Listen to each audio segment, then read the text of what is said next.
used? No, I'm certain now. What about you? Well, there's another ending to that 10 Little Sailor Boys rhyme. One little sailor boy left all alone. He got married, and then there were none.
No tricks, Narracott, or I'll light you up like Guy Fawkes. Lombard, listen to me. Blore is dead. Armstrong's dead. So is Wargrave. You're next. You have to be.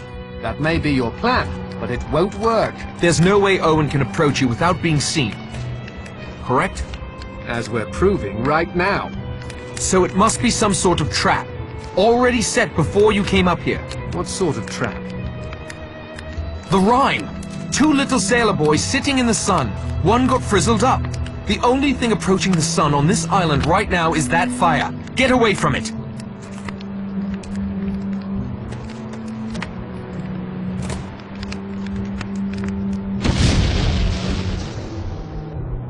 I like a good explosion as much as the next fellow, but not when I'm the target. I owe you an apology, Narracott, and my thanks for saving my life. Believe me, I wasn't sure. You out of everyone had been responsible for the most deaths. Your detecting skills played you false there, old boy. You see, I'm not Philip Lombard. My name is Charles Morley. Got papers to prove it, too. Phil was a friend of mine. He committed suicide a couple of weeks ago. I was at his place when the solicitor Morris rang up. It sounded suspicious. I thought it might have something to do with Phil's death. I wanted to get to the bottom of it, so I came along in his place. Besides, 100 guineas is 100 guineas. So you're no murderer? I'll confess I've thought of murdering you more than once the past few days. Listen, Lombard. Morley. I need to ask you a terrific favor. You've earned the right. Can you play dead for a while? Stay out of sight. Vera must be the killer. The jury's still out as far as I'm concerned. But if Owen thinks you're out of the way, he may try for me. Or Vera, if she's innocent. Which is why I have to get back to the house. Say, old man, if you want to get into the house without making a racket, the window to my bathroom is open. I used it to get out on the balcony and, make sure Vera was safe. Uh-huh. Okay, thanks for the tip. Will you lie low? Come running if there's trouble. It'll be a pleasure to return the favor, old man. Chapter 10. One little sailor boy left all alone. He went and hanged himself, and then there were none.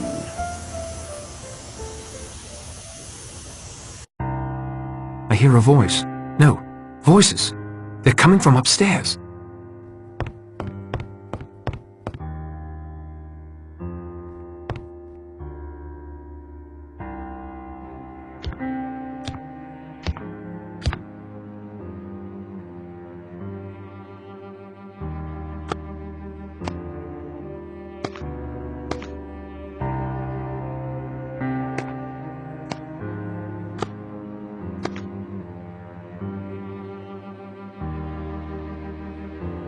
I don't understand. How can you be here? How could you get into my room so easily?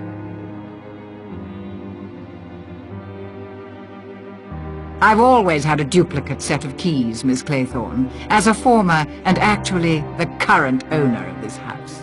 You own this house? I have for several years. I saw to it that Emily Brent died 2 weeks ago. I took her place for the weekend. My finest performance, I think. Worthy of the Oscar the Academy always refused me. But the bee stings! Hurt like hell, and did nothing for my complexion. But Emily Brent was allergic, not me. It's my apiary after all. Who are you? My name is Gabrielle Steele. You've seen my posters in the screening room. The actress. Some scandal in Hollywood. Scandal? Well, I guess if you call trying to kill your leading man a scandal, yes it was. My final picture, Last of the Borgias, something happened. Lillian Borgia, the character I portrayed. One day on the set, suddenly she was inside my head. She wormed her way in. That's the only way I can think to explain it. Telling me to do things. Showing me how. They called it a breakdown. I now like to think of it as a meeting of two minds. But why this elaborate plot? Why kill all these people? Why? Wargrave, of course. He was absolutely right. He was the central character in our little drama. The Edward Seaton trial? Yes, Edward Seaton. My love. My life. We met some years ago when I first came to London to star in a play in the West End. Then, after the incident in Hollywood, I came back to England to rest. They wanted me to rest.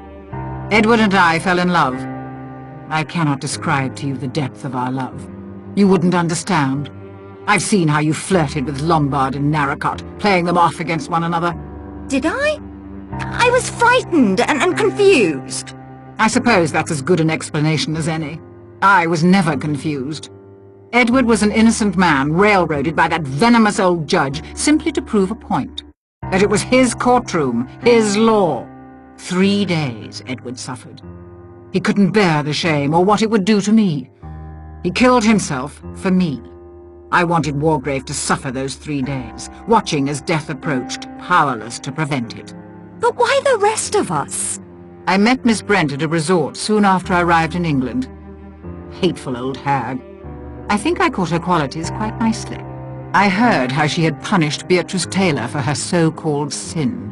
Drove her to take her own life, just as Wargrave had driven Edward to suicide. I wanted to extend Wargrave's torture for 3 excruciating days. What better way than to make him watch others die? Crimes committed under his very nose. Deaths he was helpless to prevent. How his ego must have been scraped raw. You researched? Found us all? Others who had apparently escaped justice, like Miss Brent, with the help of my attorney, Archibald Morris. How could he agree to help with such a mad plan? Mad? Madmen kill for no reason, no sense of justice at all. I only killed those who deserved to die. And Morris was a perfect little lawyer, asking no questions as long as the money was good. He'd been responsible for a few miscarriages of justice on his own, so killing him was not a serious moral dilemma. Then the stage was set. We arrived on my island, and the play began. The trickiest part was goading Armstrong into getting so drunk he wouldn't notice the imperceptible pulse that remained after I took the curare. A few bee stings, and then a liberal application of Bellman's universal embrocation to complete the effect. It causes a nasty rash. He saw what he expected to see, a severe allergic reaction that can only result in death. You killed the judge twice. Hardly. The first time was some fool scheme he cooked up on his own with Armstrong, so he could pretend to be dead and catch Mr. Owen. I admit stealing Miss Brent's grey yarn and fashioning a wig from it was a nice touch. So angry. I couldn't think who had done it or why. I thought braining him with his own law book would be enough to fit the Chancery rhyme. If you shoot me, you'll be arrested. Patrick will catch you. I'll deal with Mr. Narracott presently. Then I'll take poison. This ring I wear is a prop from the Borgia movie.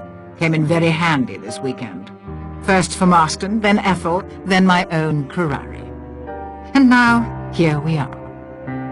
Once I'm dead, you can hang yourself and complete the rhyme. And if I refuse to hang myself? My dear, What do you think will happen to you if you're the only person found alive on an island with 10 dead bodies? If you don't hang yourself, the law most certainly will. Patrick!